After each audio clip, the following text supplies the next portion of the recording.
मारे गए नक्सली चलपति को लेकर गृह मंत्री का बयान सामने आया। छत्तीसगढ़ के गृह मंत्री विजय शर्मा ने बयान दिया है। चलपति के ससुर के बयान पर गृह मंत्री का जवाब। चलपति सैकड़ों हत्याओं का गुनहगार है। नक्सलियों ने कई बच्चों को बेघर किया है। नक्सलियों ने कई ऐसी बातें समझ से परे की है। इनामी नक्सली चलपति को ससुर ने बताया है भगवान।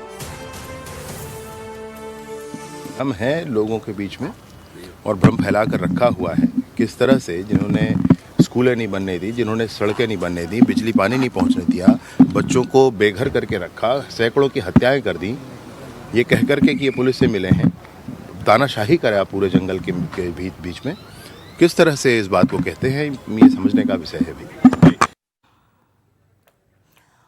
और इस खबर पर ज्यादा जानकारी के साथ मेरे सहयोगी खोमन साहू लाइव जुड़ गए। खोमन, देखिए 1 करोड़ का इनामी नक्सली चलपति ढेर कर दिया गया। जिस जवानों को एक बड़ी कामयाबी हाथ लगती है, लेकिन चलपति के ससुर ने उसको भगवान बता दिया। इस पर गृह मंत्री का भी बयान सामने आया। क्या मायने निकाले जाए और यह भी समझा जाए कि ये चेतावनी है सभी नक्सली सरगना को? देखिए, निश्चित तौर पर सरकार ने ये संदेश देने का प्रयास किया है, गृह मंत्री ने ये संदेश देने का नक्सलियों को प्रयास किया है कि उन्होंने लाखों मासूम लोगों की जान ली है।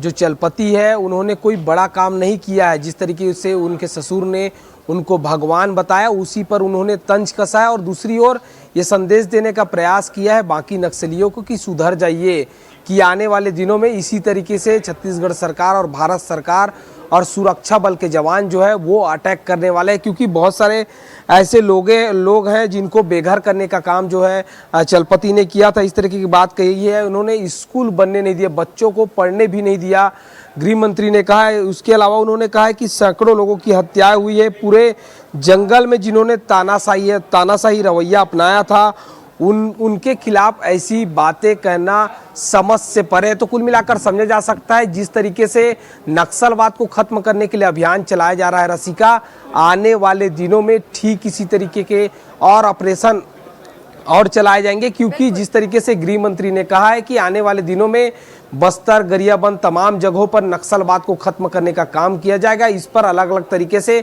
जवानों की टीम काम कर रही है और यही कारण है कि हौसला अफजाई का काम लगातार गृह मंत्री करते हुए नजर आता है। एक बार फिर अब जब चूंकि सबसे ज्यादा नक्सल अटैक देखा जाता है कि गर्मियों के दिनों में होता है, ऐसे में एक बड़ा ऑपरेशन सरकार और जो सुरक्षा बल के जवान है वो गर्मी के दिनों में करने वाले हैं। तो कुल मिलाकर मार्च 2026 तक छत्तीसगढ़ से नक्सलवाद खात्मे होने का जो है वो लोगों का इंतजार है और यही काम है कि लगातार जो पुलिस के जवान है, सुरक्षा बल के जवान है, वो लगातार अभियान तेज कर रहे हैं। जी ठीक है खोमन, तमाम जानकारी के लिए बहुत शुक्रिया आपका।